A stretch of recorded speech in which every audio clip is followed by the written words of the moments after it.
The market doesn't know what keeps you up at night. It doesn't know when you want to retire, and it doesn't know how old you are. The simple truth is, the market doesn't care. But if you care, you've tuned into the right place. You're listening to Investor Resources, bringing clarity to the confusing world of finance. Here are your hosts of Investor Resources, Don Creech and Perry Sykes. I'm Don Creech. And I'm Perry Sykes, and welcome to the Investor Resources Podcast. If you're finding this informative, we would encourage you to share this. Pass it on to your friends and family and coworkers, and spread the word. We'd really appreciate that.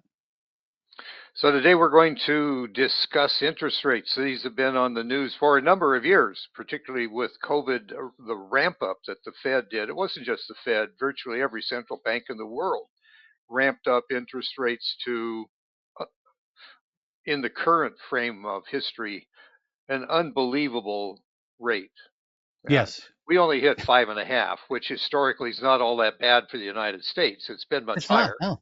Yeah. But if you look at South America and some of the other emerging markets, rates were in the 20s.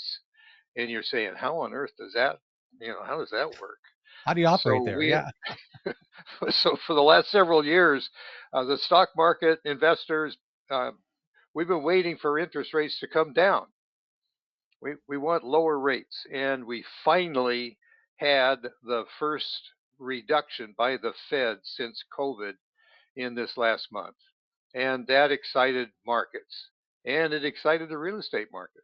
My goodness, with real estate mortgage rates that were above 8% for a brief period of time and holding above 7, a drop into the mid 6s or even a little 6.25 was exciting. It did not last very long. Why is that? That's because of which part of the interest rate market is actually tied to Fed rates. And that's short-term rates. That's your savings bank rates and your checking account rates. I mean, if you don't get enough in your checking account, you move your money to a savings account or a credit union, or you'll go buy a short-term lending instrument that's paying you a fair rate. So banks were forced to raise the deposit rates. And with the recent reduction in rates, banks have noticed that they're getting less pressure from depositors to be more competitive with the rate they pay. So things are kind of stabilizing in that arena.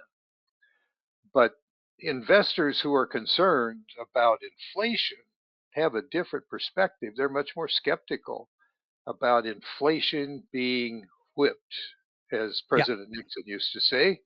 Whip inflation now, the gold win buttons. I'm surprised the Fed never adopted them, maybe because they weren't that effective. Correct. Not then, and they wouldn't be now either. That's right. It's like, no, not the. So not as rates come down, you expect rates to come down across the board. And they are for short-term borrowers. They're short-term,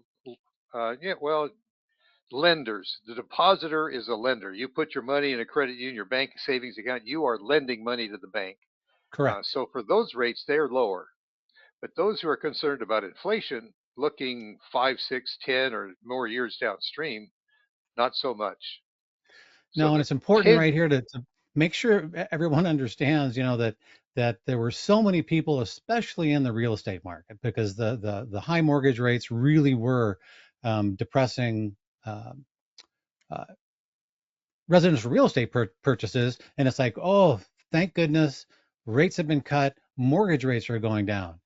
And the opposite has happened since the first rate cut, and a 50 basis point cut, so that even people in the Fed were like, you're being too aggressive here with this cut.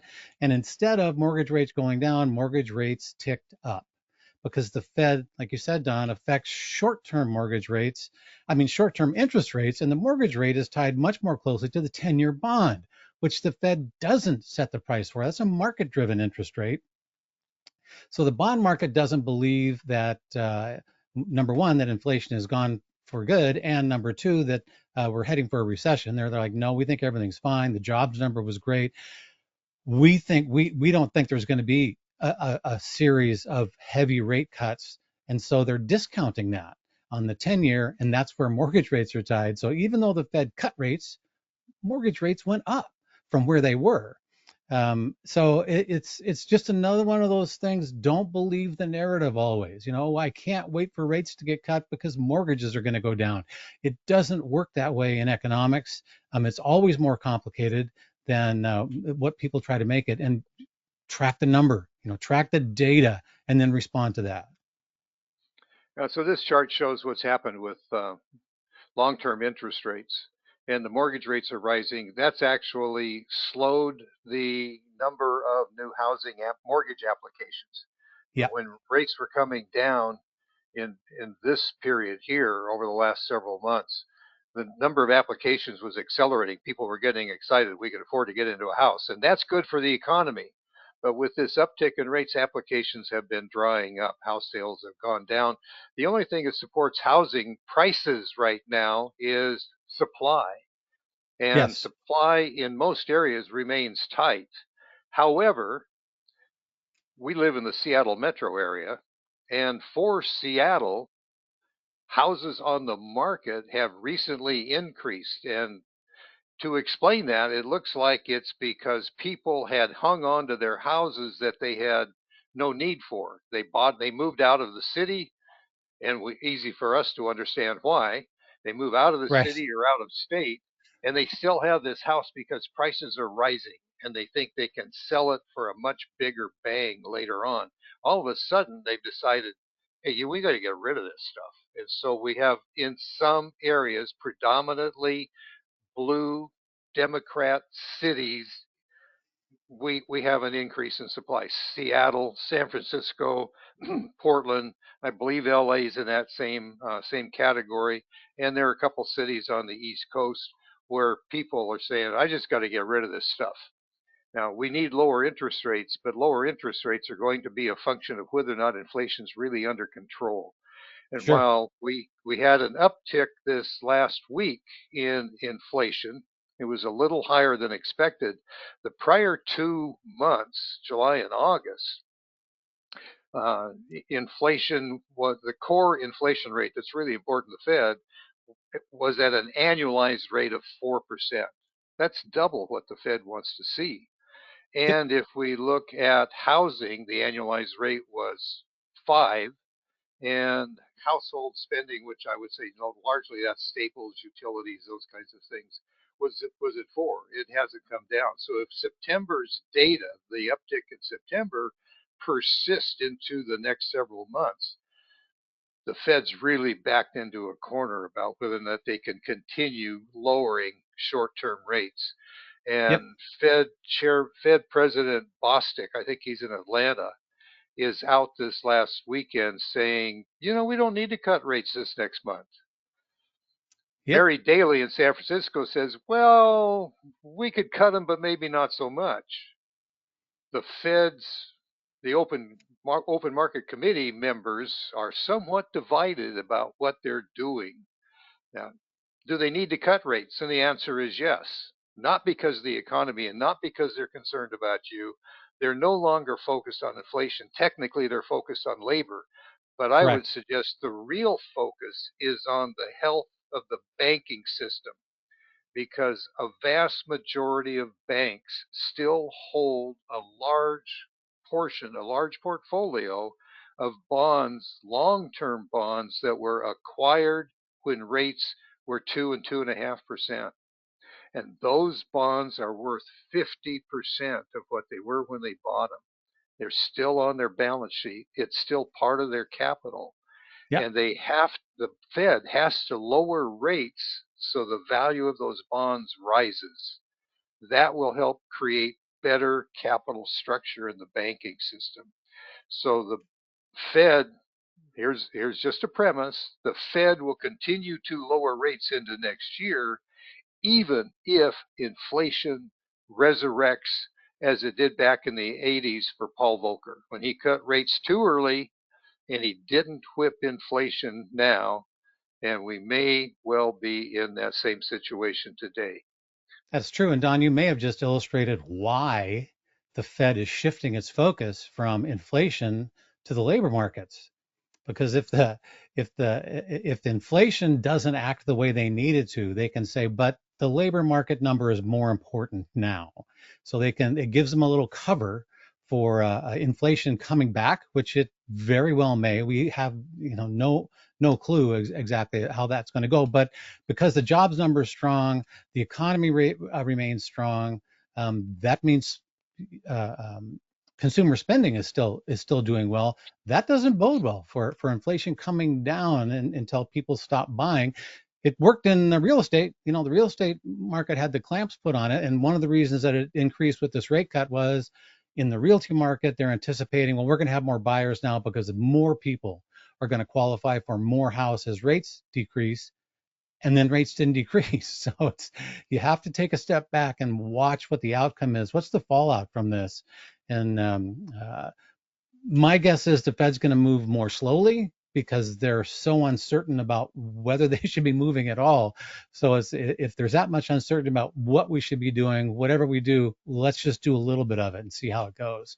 So they're probably going to slow down and try to wait for some data to see what the actual influence they're having is, and then hope that everything's moving in the right direction, because they still would love to miss a recession. They don't want to be part of forcing a recession on an economy that doesn't really need one. So they really are on the tightrope right here, and under the microscope what they're going to do next. Well, and the labor market's a conundrum for them because they do not want rising wages, and yet you look at what's been happening. And Boeing's on strike, and Boeing is now going to lay off another 17,000 non-union workers, which goes from Yep, top management down to the floor. You have AT&T with problems. You have the longshoremen strike that has been postponed to after the election. It doesn't yep, mean it's resolved. With a not substantial fixed. pay raise tentatively agreed to, the Yep, longshoremen on the West Coast are saying, we got kicked in the butt on this one because look, we didn't get anything close to that kind of raise. Um, you have AT&T, Textronic, and some other companies all going through union negotiations. And if you end up with anything like a 25 to a 30% increase in wages, that's going to filter through to the open labor market and have an sure it is. adverse effect on small business, particularly, but all your Yep, major companies are going to be under pressure to raise wages, and that is inflationary. Even if you manage to get some wages that keep up with inflation, we're so far behind, or at least perceived to be so far behind. In fact, it is. I mean, it's just plain expensive to run a household with you just got it. the basic goods to get by and take care of your family. And if you Yep, haven't had wage increases, you're feeling the pressure. You're not going out to eat as often. That's bad for the economy. You're not running down to Home Depot or Lowe's to do an add on to your house or a major fix up. That's bad for the economy. You're yep, not buying a new car. Speaking of which, the EV sales are tanking and probably going to get worse as we recover from the floods in the southeast because salt water and EV batteries are a dangerous mix. don't. Yep, We haven't seen the impact of that. We haven't seen the impact of the hurricanes come through. That would be a benefit for the Fed because it would probably depress employment because of the destruction, but it would increase construction labor as you go in and repair. That's a multi-year process. But the you bet. factors that are behind the Fed's decisions are on very weak foundation. So don't make big bets that inflation is done and over. Right. Commodities react they're volatile. They react short term to those inflationary demands, and we see them wax and wane as the headlines shift. You might think of oil. Oil was rising for several weeks, and now with China, in spite of the stimulus that they have announced, though not followed through with yet, the oil outlook for China's demand is weak, and prices were falling on Monday morning. We're backing off $80. And the There you Saudis go. are saying they don't see demand. They're going to increase production to try to gain back market share, and they're going to forget about $100 price. So there's Right. just so many variables here. Be sure that whatever That's you're it. doing, you're watching what's going on, and you know where your stop losses in your portfolio are. And make sure you're watching the data and not listening to the narrative, because this interest rate story is one of the prime examples of, well, the Fed's cutting rates, mortgage rates are coming down then. Nope, didn't happen that way. You have to watch the data to find out what is actually going to occur, and it doesn't matter what the narrative is, because the people that are putting the narrative out, they've always got skin in the game. They've got an angle they're looking for. They have a direction that they want you to head, and that's not always the best direction for you.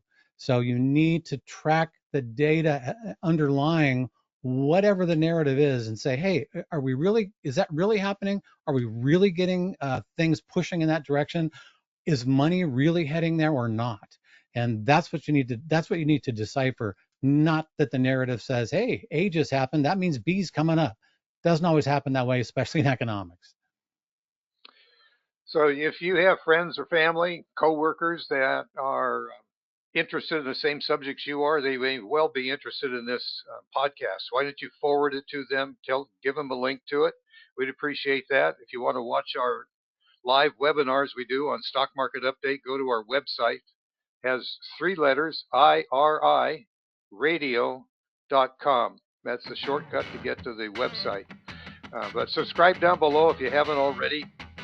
We have more coming, and we'll post them as soon as we get them done. Have a great day.